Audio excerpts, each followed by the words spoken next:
Hello friends, welcome to our channel Antar Yatra bye निशान। मेरा नाम निशान सिंह है। मैं पास्ट लाइफ थेरेपिस्ट और लाइफ कोच हूँ। फ्रेंड्स, आज मैं आपके सामने एक बहुत ही यूनिक केस स्टडी लेके आया हूँ। एक सिस्टर है, मूलतः ये देहरादून की रहने वाली है, बैंक की कर्मचारी है। इन्होंने हमसे कांटेक्ट किया। जब इन्होंने हमसे कांटेक्ट किया तो इन्होंने बताया कि मैं जन्म से ही ब्लाइंड हूँ। तो सबसे पहले तो हम इसी असमंजस में थे कि ये जन्म से ही ब्लाइंड है, इस भौतिक जगत में इन्होंने कुछ भी देखा नहीं है। तो ये अपने पास्ट लाइफ में क्या देख पाएंगी, कैसे किसी चीज़ को पहचान पाएंगी। लेकिन फिर भी इन्होंने हमसे कांटेक्ट किया तो हमें इनका सेशन तो लेना ही था। तो हमने इनसे पूछा कि ऐसा क्या कारण है जिस कारण से आप अपना पीएलआर कराना चाहती हैं। तो इन्होंने बताया कि भाई जी, एक तो मैं जन्म से ही ब्लाइंड हूँ, लेकिन मुझे स्मेल भी नहीं आती। तो ईश्वर ने ऐसा मेरे साथ क्यों किया कि एक तो मेरी आंखें छीन ली, लेकिन मेरी स्मेल भी छीन ली। तो एक तो ये कारण था। दूसरा, इन्होंने बताया कि इनके कनपटी के पास एक छेद जैसा है और अक्सर उससे कभी कभी पस भी गिरती है और कुछ आवाज़ भी उससे कभी कभी आती है। इसका कारण जानना चाहती थी कि ऐसा क्यों है। इनके लेफ्ट ब्रेस्ट में एक वाइब्रेशन सा अक्सर इनको महसूस होता रहता है और इनके गले से लगाकर पेट तक जकड़ा हुआ कुछ महसूस होता है। ठीक है, हमने कहा और बताइए। इन्होंने कहा कि अक्सर मेरा दिमाग ब्लॉक हो जाता है। बचपन में हालांकि इन्होंने बताया कि मैं बुद्धि से बड़ी कुशाग्र थी, बड़ी बहुत ही इंटेलिजेंट थी। लेकिन अभी कुछ समय से, स्पेशली जब से ये जॉब में आई हैं या थोड़ा और पहले से, इनका दिमाग अक्सर ब्लॉक हो जाता है। जब ये अपने ऑफिस में कंप्यूटर में कुछ वर्क करती हैं, चूँकि ब्लाइंड है लेकिन उनको इन्होंने ट्रेनिंग ले रखी है जो ब्लाइंड पर्सन्स को दी जाती है, उसी बिहाफ पे उनको जॉब मिली है। तो जब भी ये कंप्यूटर में कुछ वर्क करती है तो इनका दिमाग ब्लॉक हो जाता है, छोटी-छोटी चीज़ें इनको नहीं आती, जिसको जब वो घर में पहुँचती हैं तो उस चीज़ को मतलब आसानी से उस चीज़ को हैंडल कर लेती हैं। लेकिन जब ये स्पेशली अपने वर्किंग एरिया में होती है, वर्किंग क्षेत्र में होती हैं, तो एकदम से इनका दिमाग ही काम नहीं करता। तो ये जानना चाह रही थी कि ऐसा क्यों होता है मेरे साथ में? क्योंकि जिस कार्य को करने के लिए मतलब ये सैलरी लेती हैं, तो इनको बड़ी मन ही मन ग्लानि महसूस होती है। और भी इनके कुछ रिलेशनशिप इश्यू थे। छोटी-छोटी उन्होंने कई सारी चीज़ें हमें बताई, अपनी लाइफ़ के बारे में हमने जाना। तो इन सब कारणों को लेकर हमने इनका पास्ट लाइफ़ किया, पीएलआर किया। तो जैसे ही ये ट्रांस में गई, ये इतना क्लियर हर चीज़ को देख रही थी कि हम भी विश्वास नहीं कर पा रहे थे। इवन ये हर चीज़ का कलर तक बता रही थी और इनको स्पिरिट गाइड के रूप में शिव जी दिखे।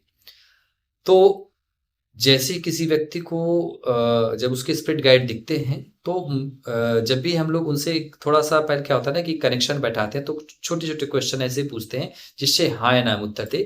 धीरे-धीरे उनका कनेक्शन थोड़ा थोड़ा मजबूत होने लगता है और फिर क्लियर इंडिकेशन मिलने लगते हैं।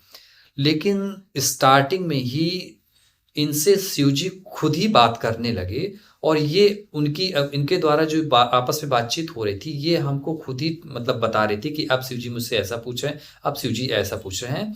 हम बहुत ही आश्चर्यचकित थे और वास्तव में ये इतनी डिवाइन पर्सनालिटी थी, हमको समझ में आया कि ये कोई साधारण महिला नहीं है, बहुत ही दिव्य महिला है। और इनके सेशन से ये हमको जानकारी भी मिली कि ईश्वर की बहुत ही अच्छी इनके ऊपर कृपा है। ब्लाइंड है लेकिन पूरी तरह से ईश्वर इनको मतलब जो है कहते हैं कि संभाले हुए थे। तो आइए दोस्तों, हम लोग देखते हैं कि इनके केस स्टडी में क्या निकल के आया। जैसे ही हम इनको गहरे ट्रांस में ले गए, इन्होंने स्पिरिट गाइड के रूप में एक दिव्य संत को देखा जो रुद्राक्ष का माला पहने हुए हैं और कंधे में एक पीले चमकदार कपड़ा डाली हुए हैं। उनके स्पिरिट गाइड ने खुद उनसे आगे से कहा, तूने पहचाना नहीं मुझे? मैं महादेव हूँ। तू अक्सर पुकारती थी ना मुझे, इसलिए आज मैं तुझसे मिलने आया हूँ। इनके द्वारा महादेव से पूछवाया गया कि हे दिव्यात्मा, इनका दिमाग क्यों नहीं काम करता, अक्सर ब्लॉक क्यों हो जाता है? तो उन्होंने कहा, दुष्ट आत्मा ने बांध रखा है इसे। ये तुझे जान से भी मारना चाहता था, लेकिन ये ऐसा नहीं कर पाया। तब इनके द्वारा पूछवाया गया कि इससे कैसे मुक्ति मिलेगी। तो उन्होंने कहा कि मुक्ति के लिए तो आज मैं आया हूं। और फिर शिव जी ने उस निगेटिव एंटिटी को इनके शरीर से जाने को कहा। तब इनको उस निगेटिव एंटिटी को पहचानने के लिए कहा गया। तो इन्होंने देखा कि वह उनको एक कोई वृद्ध व्यक्ति के रूप में नजर आ रहा है। फिर इनके द्वारा पूछवाया गया, क्या इस एनर्जी से भी इनका कुछ कार्मिक संबंध है? तो शिव जी ने कहा, हाँ, बचपन में तेरे पड़ोसियों ने इसको तेरे ऊपर भिजवाया था, क्योंकि वो तुझसे चिढ़ते थे। तू बहुत होशियार थी पढ़ने में। तो फिर ये पूछवाया गया, क्या उन पड़ोसियों से भी मेरा कुछ कार्मिक संबंध है? तो शिव जी ने कहा, हाँ। फिर इस कार्मिक संबंध को जानने के लिए शिव जी की मदद से इनको इनकी पास्ट लाइफ में भेजा गया। जैसे ही ये पास्ट लाइफ में गए, इन्होंने अपने आप को खुले आसमान के नीचे एक रेतीली जमीन में खड़ा हुआ एक 35 साल के युवक के रूप में देखा। नाम पूछने पर इन्होंने अपना नाम हबीबुल्ला बताया, जगह बगदाद ईरान और समय 1550। इन्होंने अपने आप को एक मुस्लिम युवक के रूप में देखा। इन्होंने देखा इनकी एक पत्नी जिसका नाम फातिमा बेग, जिसकी उम्र 19 साल है, और एक व्यक्ति को देखा जिसका नाम फैजल, जिसकी आयु 25 साल है। इन्होंने देखा कि फैजल का इनकी पत्नी फातिमा बेग से शायद कुछ अफेयर जैसा था। ये जानकारी इनको इनके एक पड़ोसी ने बताया। फिर इन्होंने आगे बताना स्टार्ट किया कि मैंने उस फैजल की हत्या कर दी है। जैसे ही ये जानकारी मुझे मिली तो मैंने उसको धोखे से बुला के उसकी गला काट के हत्या कर दी है। वो गिड़गिड़ा रहा था, कह रहा था कि मुझे माफ़ कर दो, लेकिन मैंने एक नहीं सुनी और उसकी हत्या कर दी। आगे देखने पर इनको इनकी एक और पत्नी जिसका नाम फरवाना वेस, जिसकी आयु 30 साल है, उससे उनके 2 पुत्र हामिद और राशिद नजर आए। इनके बड़े पुत्र की आयु इनकी दूसरी पत्नी की आयु के बराबर होती है। फिर इन्होंने अपने मृत्यु का सीन देखा। इन्होंने देखा कि इनकी आयु 70 साल हो गई है, बीमार है, बहुत खांसी आ रही है और मन में पछतावे की भावना है। उनको महसूस हो रहा है कि उन्होंने गलत किया, उन्हें उस व्यक्ति को मारना नहीं चाहिए था, और इसी भावना के साथ उनकी मृत्यु हो गई। जब इनको उस व्यक्ति को पहचानने के लिए कहा गया जिसको इन्होंने मार दिया था, तो उस व्यक्ति को इन्होंने उस निगेटिव एंटिटी के रूप में देखा जो इस जन्म में उनके ऊपर हावी था। उसकी पत्नी को पहचानने के लिए कहा गया, दूसरी पत्नी को, तो उन्होंने उसको अपने ऑफिस में एक कलीग की वाइफ के रूप में, जिसको ये भाभी बुलाती थी, उसके रूप में इन्होंने पहचाना। इनकी पहली पत्नी और दोनों बच्चों को इस जन्म में वो नहीं पहचान पाए।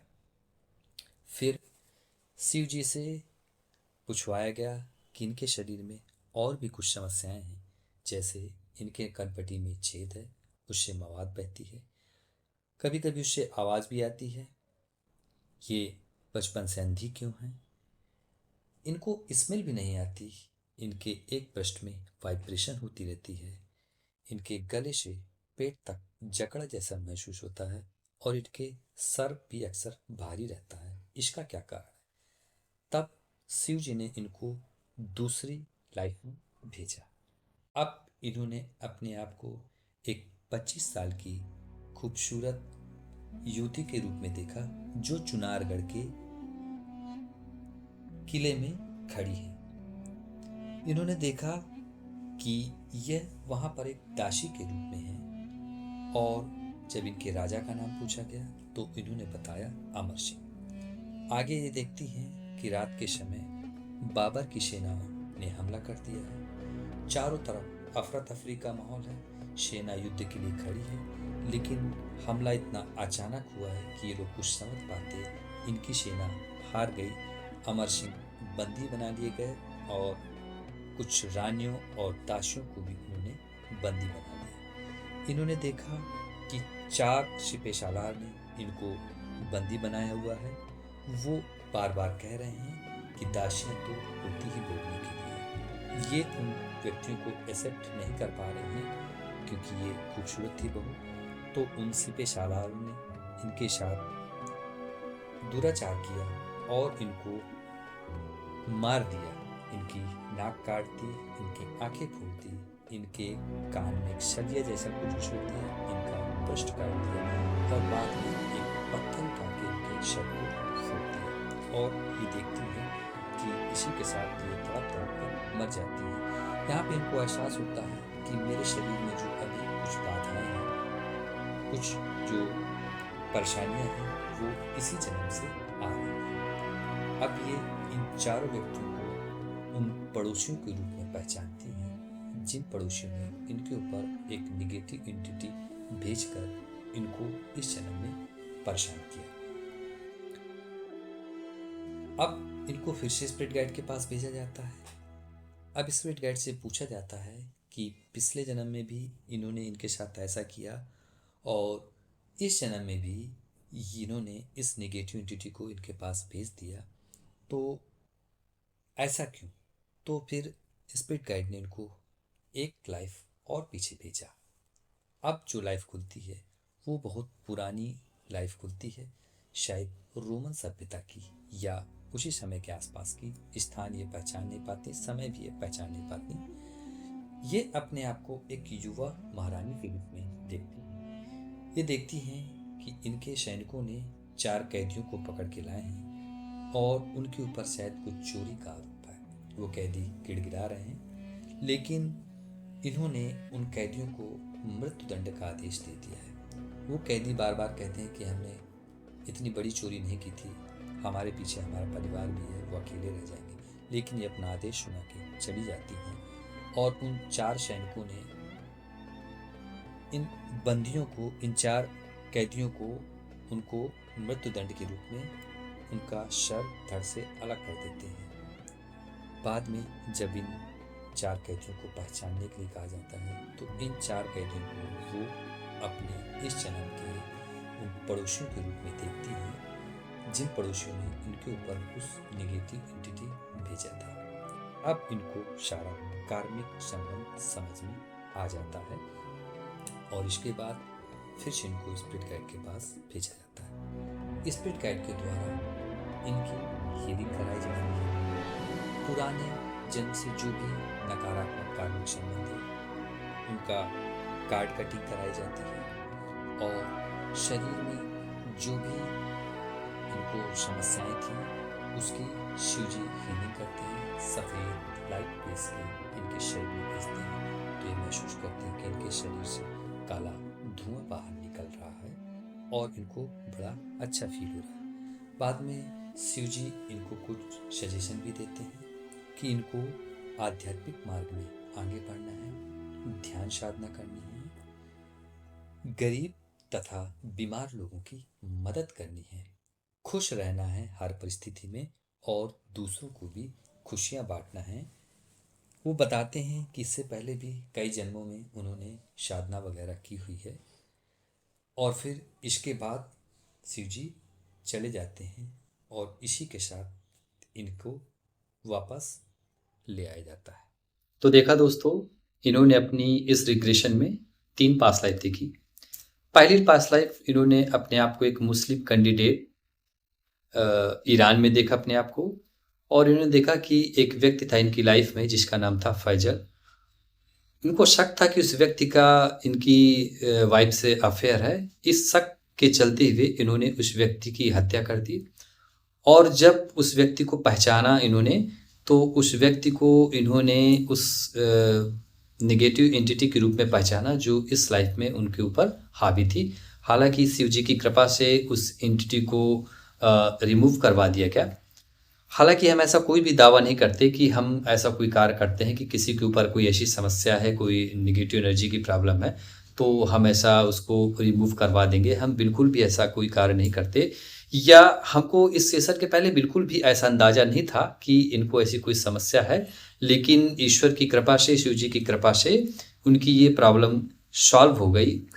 और उस व्यक्ति ने, इन्होंने ये महसूस किया अपने रिग्रेशन के दौरान कि जैसे उस व्यक्ति को उन्होंने अपनी पिछली लाइफ में, ईरान वाली लाइफ में अपने प्यार से अलग कर दिया था, तो उस नेगेटिव एंटिटी ने इस लाइफ में उनको अपने जितने चाहने वाले हो, परिवार से, अपने मित्रों से, सबसे इनको अलग कर दिया। तो वो कर्मा कनेक्शन इनको यहाँ पर समझ में आया।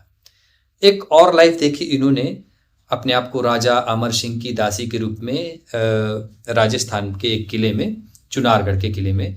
तो उसमें इन्होंने देखा कि बाबर के सैनिकों ने हमला कर दिया है और इनकी पराजय हुई, इनके राजा की। तो रानियों और दासियों के उनको सैनिकों ने बंदी बना लिया है।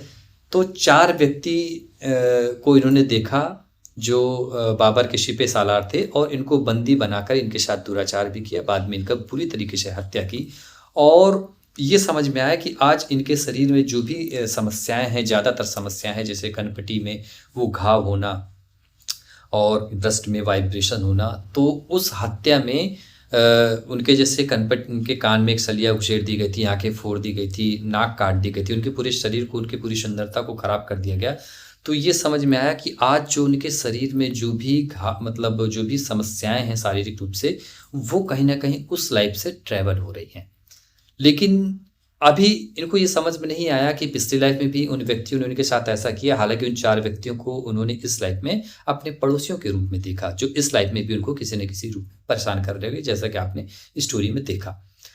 तो इसके बाद उनको एक पिछली लाइफ में और ले जाया गया। तो उन्होंने अपने आप को एक रोमन साम्राज्य के आसपास, या बहुत पुराना समय था, हालांकि ये चीज़ क्लियर नहीं हो सका कि वो समय कौन सा था और स्थान कौन सा था, लेकिन उन्होंने अपने आप को एक महारानी के रूप में देखा। और इन्होंने देखा कि 4 व्यक्ति जिन्होंने कुछ छोटी मोटी ऐसे चोरी कर ली थी, उनको इन्होंने मृत्युदंड दे दिया। मतलब इतना बड़ा गुनाह नहीं था। वो लोग बार बार गिड़गिड़ा रहे थे कि हमने ऐसा कोई गुनाह नहीं किया, छोटी मोटी चोरी तो की है, लेकिन इन्होंने बिल्कुल नहीं सुना। थोड़ा अहंकारी टाइप की थी शायद ये, और उनको इन्होंने मृत्युदंड दे दिया, जिसके कारण से उन 4 व्यक्तियों की आंखों में रिवेंज था। और वही 4 व्यक्ति इनको इस लाइफ में इनके पड़ोसी के रूप में, या पिछली लाइफ में इनको वो बाबर के सिपे सालार के रूप में दिखे। तो ये समझ में आया कि ये व्यक्ति इनके जीवन में क्यों आ रहे हैं। इसके बाद शिव जी ने इनको कुछ गाइडेंस भी दिया कि आपको साधना के मार्ग में बढ़ना है, ध्यान साधना करना है, सेवा करना है और खुश रहना है, खुशियाँ बांटना है। ऐसा कुछ इनको शिव जी ने गाइडेंस भी दिया। और ये भी बताया कि इसके पहले भी तुमने कई लाइफ में साधना की है, जिसका फल तुमको मिलेगा भी, और आगे चल के मिला है और आगे चल के और भी मिलेगा। एक सवाल हमने अपनी तरफ से इनके स्पिरिट गाइड शिव जी से पूछा कि ये जो कार्य हम कर रहे हैं, ये क्या हमारे लिए ठीक है? तो उनकी तरफ से एक बहुत ही सुहावना उत्तर आया कि ठीक है, तभी तो आपको दिया गया है। व्यक्ति नहीं, ईश्वर चुनते हैं कि किससे क्या कार्य करवाना है। तो इस जवाब को सुनकर हमको बड़ा अच्छा लगा, और थोड़ा जो एक हल्का सा ईगो आ रहा था कि हम ऐसा कार्य कर रहे हैं, तो वो हमारा ईगो भी थोड़ा टूट गया कि हम कुछ भी नहीं कर रहे, करवाने वाला तो ईश्वर है। लेकिन खुशी इस बात की हुई कि इस अच्छे कार्य के लिए, शुभ कार्य के लिए ईश्वर ने हमको निमित्त बनाया है। तो इसलिए हम बार बार उस परम सत्ता को बार बार धन्यवाद करेंगे। और ये बताना चाहेंगे कि अगर आप लोगों की लाइफ में भी कोई ऐसी समस्याएं हैं जिसका कारण आपको इस लाइफ में समझ में नहीं आ रहा है, वो समस्याएं कैसी भी हो सकती हैं, इकोनॉमिकल हो सकती हैं, कोई बीमारी के रूप में हो सकती है, या रिलेशनशिप हो सकती है, या और कुछ भी हो सकता है, तो आप लोग भी हमसे संपर्क कर सकते हैं, अपना पास्ट लाइफ रिग्रेशन करा सकते हैं। एक बार इस अनुभव को जरूर लेना चाहिए, जिससे इस जीवन के अलावा आपको ये भी समझ में आए कि जीवन बस जन्म से मृत्यु तक ही नहीं है, मतलब उसके आगे भी हमारा अस्तित्व रहता है। और हमारे जीवन में जो भी घटनाएं आज हो रही हैं, अच्छी घटनाएं हो सकती हैं, बुरी घटनाएं हो सकती हैं, उनका संबंध हमारे पूर्व के कर्मों से होता है। ठीक है दोस्तों, तो अगर आप लोगों को लगता है कि आप लोगों को भी अपना PLR कराना चाहिए तो हमारे दिए गए व्हाट्सएप नंबर पर या हमारे टेलीग्राम ग्रुप पर आप हमसे संपर्क कर सकते हैं। दोस्तों, नमस्कार, आपका बहुत बहुत धन्यवाद। आपका दिन मंगलमय हो। अच्छा, अब ये बताइए कि वो जो कान में जो आवाज आती थी वो सेशन लेने के बाद अभी ठीक है या नहीं ठीक है? अब ठीक है, लेकिन कुछ दिनों बाद ठीक हुई थी। और एक चीज और है कि पहले से ही ना हाँ। मुझे कोई शक्ति थी जो चुटकी बजा के जगाती थी, अच्छा अच्छा अच्छा अच्छा। 2023 से, जबकि मैं समझती भी नहीं थी। मैंने एक बार उस शक्ति को डांटा भी था, मैंने कहा कि मैं भोले बाबा की भक्त हूँ, तुम में से कोई डरा नहीं सकता मुझे। फिर? लेकिन फिर मुझे किसी ने बताया कि ब्रह्म मुहूर्त में जगा रही है, वो अच्छी शक्ति है। Very good. और वो जो ब्रेस्ट में वाइब्रेशन होता था वो अब होता है? अब नहीं होता। अब नहीं होता, यानी कि वो ठीक है ना? शारीरिक घाव धीरे धीरे ठीक होते हैं, कुछ तो एकदम से चले जाते हैं ना, जो दर्द वाली जो रहता है ना वो एकदम से चला जाता है। लेकिन अगर कोई घाव है तो वो धीमे धीमे ठीक होगा और ठीक हो जाएगा आपका।